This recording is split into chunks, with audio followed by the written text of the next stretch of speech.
বাংলাদেশের কূটনৈতিক ইতিহাসে যুক্ত হলো নতুন এক গৌরবময় অধ্যায়। ইউনেস্কোর 43তম সাধারণ পরিষদে সভাপতিত্ব নির্বাচিত হয়েছেন বাংলাদেশের স্থায়ী প্রতিনিধি খন্দকার এম তালহা।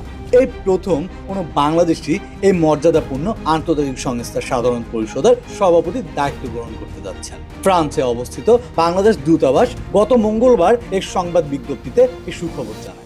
বিজ্ঞপ্তিতে বলা হয়, ইউনেস্কো নির্বাহী পরিষদের 222তম অধিবেশনে অনুষ্ঠিত ভোটে জাপানের রাষ্ট্রদূত তাকেহিরো কানোর সঙ্গে প্রতিদ্বন্দ্বিতা করে 30-27 ভোটে বিজয়ী হন খন্দকার তালহা।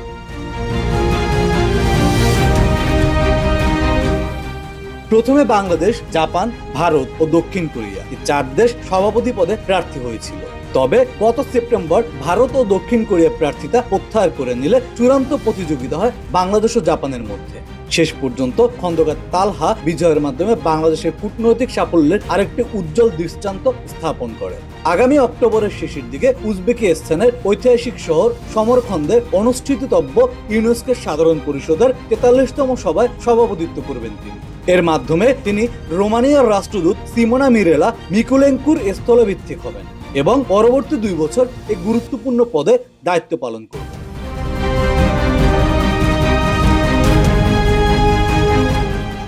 খন্দকার এম তালহা বাংলাদেশের পররাষ্ট্র মন্ত্রণালয় একজন অভিজ্ঞ কর্মকর্তা। 1995 সালে বিসিএস এর 15তম ব্যাচের পররাষ্ট্র ক্যাডারে যোগদানের পর থেকে তিনি ধারাবাহিকভাবে দেশের হয়ে কাজ করে আসছেন।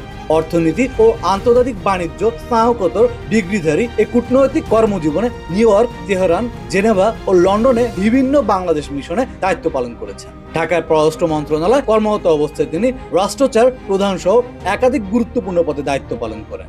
2021 সালে তাকে ফ্রান্সে বাংলাদেশের রাষ্ট্রদূত এবং ইউনেস্কোর স্থায়ী প্রতিনিধি হিসেবে নিয়োগ দেওয়া হয়। তার দক্ষতা ও কূটনৈতিক বিচক্ষণতার ফলে বাংলাদেশ আজ এই মর্যাদাপূর্ণ পদে প্রতিষ্ঠিত হলো।